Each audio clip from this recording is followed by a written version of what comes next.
ये मैं इस वक्त एक अहम सवाल करना चाहूँगा। जयपुर में हम मौलाना हैं हमारे साथ, मौलाना सैयद असगर अली साहब। सिराज साहब ने जैसा कहा कि हमारी जिम्मेदारी है कि हम गैर मुस्लिमों तक अपने अखलाक के ज़रिए पहुँचें, दीन क्या है, इस्लाम क्या है, ये बताएं, हमारी जिम्मेदारी है। लेकिन वहीं हम देखते हैं कि हिंदुस्तान में जो मौजूदा माहौल बना हुआ है उलमा के ख़िलाफ़, कि लोगों को इस्लाम कबूल करवाया जा रहा है, नाजायज़ तरीक़े से किया जा रहा है। अब किस तरह से इस्लाम को गैर मुस्लिमों तक पहुँचाए, तरीक़ेकार क्या बदला जाए? क्योंकि हम कानूनी तौर पर देख रहे हैं कि उलमा के साथ बहुत ज़्यादती हो रही है। मौलाना असगर साहब, कैसे पहुँचाया जाए ताकि उलमा पर कोई मसला ना हो? असगर साहब देखिए, पहली चीज़ तो हम सबको ये समझ लेना चाहिए कि हमारा काम ये पहुँचाना है जी, मनवाना नहीं। बेशक। दूसरा ये कि ये चीज़ दुनिया भर के मुसलमानों को समझना पड़ेगी, सिर्फ भारत के मुसलमानों को नहीं। जी कि भारत एक मुकद्दस जमीन है, जी, हिंदुस्तान एक मुकद्दस जमीन है। मैं अपने अल्फाज दोहरा रहा हूँ जी जी कि कोई भी शख्स जिसका, या मैं बात जरा से हिंदी में करूंगा ताकि आपके अपने व्यूअर्स सुनने समझ लें जी। कि जिस शख्स का यहाँ जन्म हुआ उसके लिए ये भारत जन्मभूमि है, उसको यहाँ कर्म करना है, कर्म भूमि भी है। लेकिन मेरे लिए, यानी कि मुसलमान के लिए, बल्कि दुनिया भर के मुसलमान के लिए ये पुण्य भूमि है। जी सैयदना हजरत आदम अलैहिस्सलातु वस्सलाम को जब अल्लाह तबारक ताला ने जन्नत से दुनिया पर उतारा तो जिस जमीन का सिलेक्शन हुआ, जिस खित्ता जमीन का सिलेक्शन हुआ, वो मेरा हिंदुस्तान। और इसी चीज पर हम लोगों को कन्विंस कर सकते हैं कि रामायण की एक चौपाई मुझे याद आ गई जी। सम्यम भू मनु अरुषत रूपा जिनते भे नर सृष्टि अनूपा जी। संपत्ति धर्म आचरण नीका अजहु गाँव श्रुति दिखे के लिखा।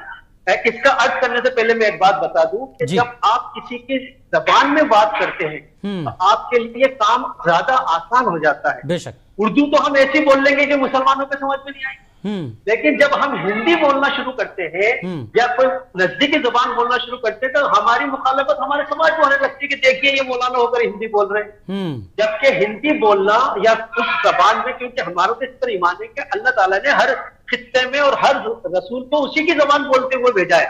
बेशक। और मैं आपसे दावा करता हूं कि लाख कोई कुछ की तरह अगर आप इंग्लैंड चले जाएं और इंग्लैंड के पीछे से कहीं आपको हिंदी में कोई आवाज आ जाए, आप आगे नहीं बढ़ सकते जब तक कि मुड़ के न देख लें कि ये शख्स कौन है। बिल्कुल। अभी आपने ये नहीं देखा है कि वो हिंदुस्तानी है कि बांग्लादेशी है, श्रीलंका है, या क्योंकि एशिया में सब जगह हिंदी बोली जाती है। जी जी। लेकिन आप हिल नहीं सकते। ये होता है भाषा का बहुत बड़ा महत्व। अगर भाषा से हम सामने रखेंगे तो मैं उस मंत्र पर बात करूं, क्योंकि भाषा में अगर हम करें तो नूरुल हक अगर कोई नाम लिखता है तो सत्य प्रकाश हो जाएगा। बिल्कुल। अल्लाह नूर होता है तो शिव प्रकाश हो जाएगा। अगर कोई वाणी है तो उसका निदा हो जाएगा, कोई अभय है तो उसका शुजा हो जाएगा, कोई नरेंद्र है तो उसका सरताज हो जाएगा। लेकिन हमारे में एक बोध ऐसा हो गया। एक चीज और बताऊं कि इस्लाम इंडोनेशिया में, मलेशिया में, हिंदुस्तान के काफी बाद में पहुंचे, लेकिन आज वहां पर टॉप पर है।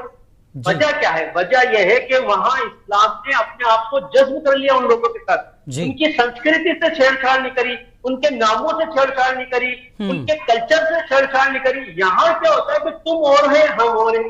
हाँ। जैसा कि हजरत ने कहा था कि ईंट का जवाब ईंट से भी नहीं, पत्थर से देंगे, ईंट से भी नहीं। तालीम क्या है कि ईंट का जवाब फूल से। जी जी। अच्छा, अब बात करें हम तो ये जो मंत्र है, संव्यम भू मनु अरुषत रूपा दिनते भे नर सृष्टि अनूपा कंपति धर्म आचरण नीका अजहु गाँव श्रुति तिन्हे के लीका। कि वो संव्यम भू मनु बिना माता पिता के जो पैदा हुए और उनकी पत्नी शतरूपा, 100 रूप वाली, इससे इस अनुपम सृष्टि की शुरुआत हुई। दंपति धर्म आचरण नीका, उस दंपति का धर्म और आचरण बहुत ही नीका था, बहुत ही पवित्र था। अजहु गाँव श्रुति जिन्हें के लीका, की जिसकी श्रुति, जिसका गुणगान आज भी लोग करते हैं। ये जिक्र सैयदना आदम अलैहिस्सलातु वस्सलाम और हव्वा सलामुन अलैहा का हो रहा है। मैं रखता हूँ ये बात, और मुझे बहुत प्यार से वो सुनते हैं, वो सुनना चाहते हैं जी। लेकिन एक तो भाषा का बहुत और दूसरा इल्म की कमजोरी, यानी उनकी किताबों में क्या लिखा, कन्विंस तो आप उससे करेंगे। 3 चीजों पर हम मिल सकते हैं और मिल रहे हैं। काम चल रहा है। गायत्री परिवार के 25 करोड़ सदस्य हैं जो यहाँ सतयुग के लिए काम कर रहे हैं। यानी हक, युग माने दौर, दौरे हक के लिए हमारी उनसे बात होती है। जी। शांति कुंज वाले हैं, हमारी उनसे बात होती है। युग परिवर्तन प्रोजेक्ट वाले हैं, हम उनसे मिलते हैं।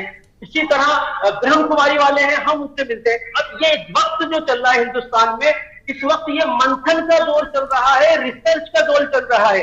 अल्लाह ताला धीरे धीरे कौम को उस मुकाम पर ला रहा है। एक कौम तैयार हो रही है हमें हटाने के लिए। जी अल्लाह ताला ने कुरान में 3 मुकामात पर ये कहा कि अगर तुम दीन से रूबरदानी करोगे तो हम तुम्हें हटाएंगे। या नहीं फंसेगा या चिल्लाओ में तुम ईमान वालों, अगर तुम रूबरदानी करोगे अपने दीन से तो हम दूसरी कौम ले। ये कौम तैयार बैठी हुई है। जी जी बिल्कुल, ये आना है, इनको किस्मत में आना है, ये कौम आएगी, लेकिन उससे पहले हमारी शामत आएगी जी। तो क्योंकि हमने यहाँ काम नहीं किया है जिस जिम्मेदारी के लिए हमने यहाँ महल बनाया, हमने बिल्डिंगें चलाई, बैंक बैलेंस बनाए, कारोबार बनाया। हमें तो मौका था इनके साथ रहकर, हमने इनको अपना दुश्मन समझ लिया या दुश्मन बना लिया। बिल्कुल बिल्कुल तो बिल्कुल। एक तो इस पर बात हो सकती है कि आपके माता पिता, मेरे माता पिता एक है जी। दूसरा एक ईश्वर पे बात हो सकती है जिसके जो हमारा ये मानना है कि इस दुनिया में सर्वप्रथम ईश्वरीय वाणी जो है वो वेद है। क्योंकि हजरत आदम अलैहिस्सलाम यहाँ पर आए तो आदम अलैहिस्सलाम रसूल थे, पहले नबी थे, वो इन्हीं की। और आदम लफ्ज भी, जैसे मैंने भी कहा था कि हर नबी और रसूल का नाम उसी भाषा में होता है जिस तरफ वो भेजा गया। आदम लफ्ज भी संस्कृत का है, आदि और ऊपर चंद्र बिंदु लगती है तो माँ की आवाज निकालता है संस्कृत में। आदिम यानी पुराना, पहला।